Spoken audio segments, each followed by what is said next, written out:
All right. Well, thanks for the asking me that question, Efren. I was asked to do this show about 4 months ago by one of the managers that works at Lady Marmalade. I did a show there maybe 8 years ago when they first started, and almost 8 or 10 years ago. So I thought it was a fitting time to do it, and so did they. And since then they've kind of changed. There's more space on the walls and stuff like that. So when I first started coming up with the idea for the show, I wanted something that actually made sense this time. Usually my shows are just a combination of many different thoughts and ideas without an actual theme. So this one I wanted to have a bit of a theme that dealt with bars, I guess. There's alcohol there and people eat food and things, so I had these creatures drinking and swilling food and beer. So I started working on that, and then I decided that it just wasn't fair that I always get the limelight in this city. So it's not fair. Just not fair for everyone else, being a really... Just too much of a star. I am, and I had to tone it down a bit. So being also a really good person, I thought my friend Tani's work would work well with mine because it's completely different. Yet, What's her name again? Tani, I believe. Was it? We just met. So no, we did shows. Well, she's helped me do shows. I always thought we did shows together for years, No, but I guess just not. Helped you It's kind of set up. Helped me set up my shows. Yeah. So she was familiar with my work, and We met like 10 years ago. I think it is now. 10 years ago. Oh, He yeah. was doing a painting project at a restaurant where it was on-site painting, and I remember we started chatting about what he was working on, and from then it was just pretty much kept a friendship over art, and I've helped you out with shows and try to be supportive. You're one of my latest acquisitions for a beautiful painting, so I was a big fan. So it seemed fitting to be involved too, because what's an acquisition? acquiring in my collection Oh, of yeah. Lyle Schultz paintings. I thought it was like I was thinking the Spanish Inquisition. That too. I ask a lot of questions about what's going on. That's true. Yeah, you bought some of my art. Yeah. So so we figured let's try and do a show together. And we didn't really talk about what you were gonna paint. Really, it was kind of up to what you wanted to work on, and you were kind of mixing in parts of your life right now with it, right? The Pilates Yeah. kind of thing. Yeah, that's a big pull. So it's always like kind of whatever's the most present, I guess, is what I focused on with this work. And right now, a lot of my time is spent learning Pilates and doing like a teacher training and studying and practicing. And so the form and anatomy and how that all comes into play is definitely on the forefront. So what I was doing before was a series of kind of collage illustration painting based pieces and working with form in that and repetition of use of form, and this was kind of a new direction of still having that emphasis but more breaking it down anatomically on these little skeleton structures and them in different postures. I mean, because definitely alignment, everything is key to that. So, I mean, Lyle and I kind of did these shows where we weren't working together to kind of create a body of work that was like cohesive with each other. It was more just like pretty much just a trust that, you're taking your direction and whatever it is, it'll be great. And then, same kind of treatment for myself as well. Just, he was, no restrictions, no guidelines really. They weren't looking for anything in particular other than it's like, let's just make a show that works together. And I think the fact that we've had the relationship that we've had for so long kind of speaks to that, where it really, we could do anything art-wise, and then, but it's the fact that we can work together, which is from just years of working together. Yeah. Also, what you're talking about with like the body and keeping things in line, that's kind of strange because I messed my back up while working on this show. So a lot of my artwork that I wanted to plan out even further and longer, I had to get it all done within a matter of minutes. I mean days.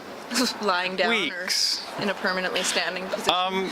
Yeah, I had to lie down sometimes. I finally just like took a bunch of codeines and coffee and stuff and booze and just stayed up for 2 days and painted So a lot out of the usual for you. Yeah, very, very different. I don't usually have the codeine. Last minute. I usually have other scrambling. opiates, so that really messes things up. But it was strange that a lot of that artwork was created out of the opposite of, I guess, what yours is to some extent. Mine came from the pain of not being straight. Like my whole body was crooked the whole time I did it, and then yours was kind of. It's for the strength and the proper alignment. Yeah. So somehow that's very strange. I never thought about that. That seems fitting. I think so. Actually, we thought about that beforehand. Yeah. Actually, you throw your back out, Yeah. and I'm gonna do some crazy strength postures. It's a real seller. You know, it's big these days. That's what's selling. At least that's what the kids say. I don't. We also thought about selling. What? I mean, to some extent, we also thought how we're gonna have some stuff in the show that we can sell. Because at first it was all large pieces, so we rearranged the show like twice. We had the first show, and then we kind of thought for the opening, we didn't do the opening till a month later. Thought we wanted to this time have the show up for a while, have the people that actually go to that restaurant go there, and then have our clients come later on a month later to see what's happening. So when we did the opening, we kind of changed everything up. Mm-hmm. You know, we moved things around. I brought in some smaller pieces. I think you brought in some more stuff. Yeah. But in the end, it was still mostly we had merchandise booths there for the. We thought, you know, have stuff even from $5 up to $2,000. I think in today's market, I think you need to do that. A lot of people, you know, still would rather buy a $6 beer than a $5 magnet. But mostly all of my sales came from the magnets, and then one friend of mine in Alberta bought one of the larger pieces. It's still up in the exhibit right now, right? Yeah, you're just gonna send that out after. So that's the thing where it's now coming down to like, what are we gonna do next, right? So, what happened to just be one show at Lady Marmalade? We're kind of looking at kind of restructuring it at another place and just keeping the work up there. Not feeling. Yeah, move it on to another location in town. Yeah. And then see what happens. And then going from not showing at all together to like. Yeah, it's like vaudeville. Now we're doing a little tour. Yeah. I don't know what else there is to say. Yeah. I mean. But definitely, I guess this show has spawned this new work from myself, because I was more going into it with the intent of just helping him out as I've done before, and just, you know, because he's got such big paintings too, right? So a lot of times that's enough, and it kind of spawned into the opportunity as well to like show work together, and so then it's kind of like, well, you want to put your best foot forward, and it's always nice to have newer inspired work based on whatever situation you're into, so keeping it fresh. So that was where a lot of new work came weeks before showing. Minutes, days. Not quite days. Well, no not days. But yeah, new work from that, so. Well, I like also fresh. working with friends and people I respect and stuff, because I find that I get very, I lose focus of what I'm doing, so I always like to have people around me to some extent. But then I keep changing things to the point where it wasn't ever the initial idea. Due to my greatness, of course. Even at the opening, right? We had your friend Wendy came, and she was helping out with the show. She's a really talented jewelry designer. She had all these reconstructed pieces there, so it was kind of nice to have someone who knows as well, so that you feel that if, you know, they can also communicate what it is that you've been doing. And yeah, it's hard for you guys had some work actually, that one of her pieces. We made a few pieces together. I'm a complete slut when it comes to painting. But what is it? Oh, I think it's important for an artist during the actual art opening. It's very hard for me to talk to everyone and also deal with sales. I mean, I'm the worst person. I'll give you a good deal. I mean, don't get me drunk and you'll get $1,000 painting for $20. So I'm trying to think now. It's like maybe it's better to have other people talking about that, and then I just like talk about the art. And so that was part of the strategy as well. Yeah. So you're a bit more focused and mature as a human. It's true. It's true. That is true. A little more balanced. I see it all as art. Like even when I'm talking to people, I really find it hard to concentrate on, oh look, a shoe store. Yeah. Interesting. They sell shoes. What was I talking about? Oh, concentrating. Yeah, I have a bad time doing that. Well, I find it's more that you like to snap into the entertainer rather than And the car salesman. yeah, car salesman, or just the, having the clear directive. What's the point of the conversation that you're in, right? That's it's not true. all about just entertaining the whole time. So I think it's smart to kind of like have that balance, and if it means asking somebody else to kind of make sure that you stay on that straight and narrow, then so be it, right? Because you Like a doctor or something. exactly, you need like an engineer, somebody. Yeah. I mean, like a mental doctor to keep me. But you're. See, I'm doing it again.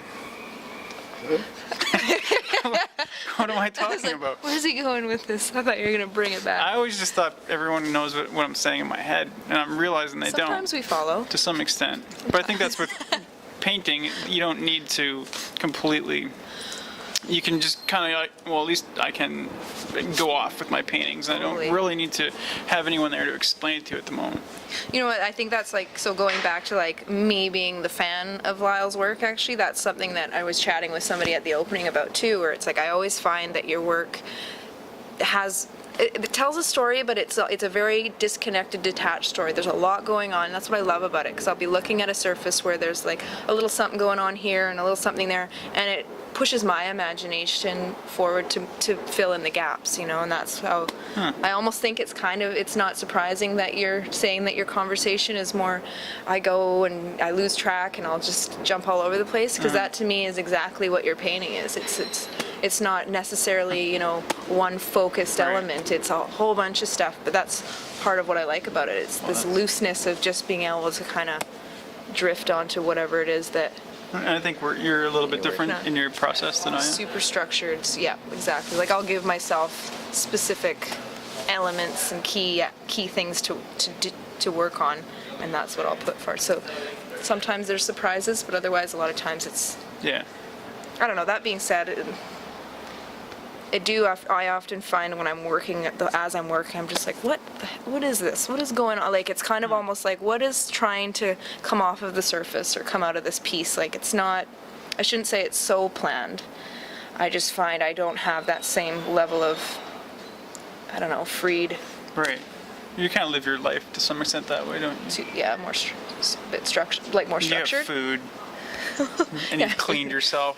Well, actually, I'm quite cleanly. I'm a bit of a germ freak, actually. But we definitely have different lives in a way, but we can still, it'd be interesting, like, actually making a painting together. I've made paintings with other artists in town, and it's, learn a lot from that. So it'd be interesting to see how we do it, since we have completely different approaches to doing things. I think you'd learn a lot about yourself doing something like that too, because I've thought of that. He's mentioned this before now too, especially building up to doing the show and through the show about doing a piece together, and it's kind of like I try to put myself in the position of what it would be like if we were doing a piece, and parts of me start to feel a little like because the control freak in me wouldn't have all control, right? Like I could do something and then send it off to you, and you could completely repaint over it, right? And then I'd be like, oh, okay, well, great. And he would, and I've heard him do this. So I'm like, that's my weird fetish. I'll take the final stage, just like I was in school, where it's like, I'll edit it. Kind of the last stamp. It's like a cat, like you were saying with your cat. And like how you always have to have the last word. Yeah, I do. He does. In our conversation, he'll be like, okay, see you later. Okay, bye. Oh, okay, see you later. And it's like, I'm just trying why do you have to be the last one to say something? I stuck a screwdriver through my hand. It's getting better now. I've never done that. No. I would paint over that. Yeah. It hurts. Well, anyways, thanks. Thanks. Thanks.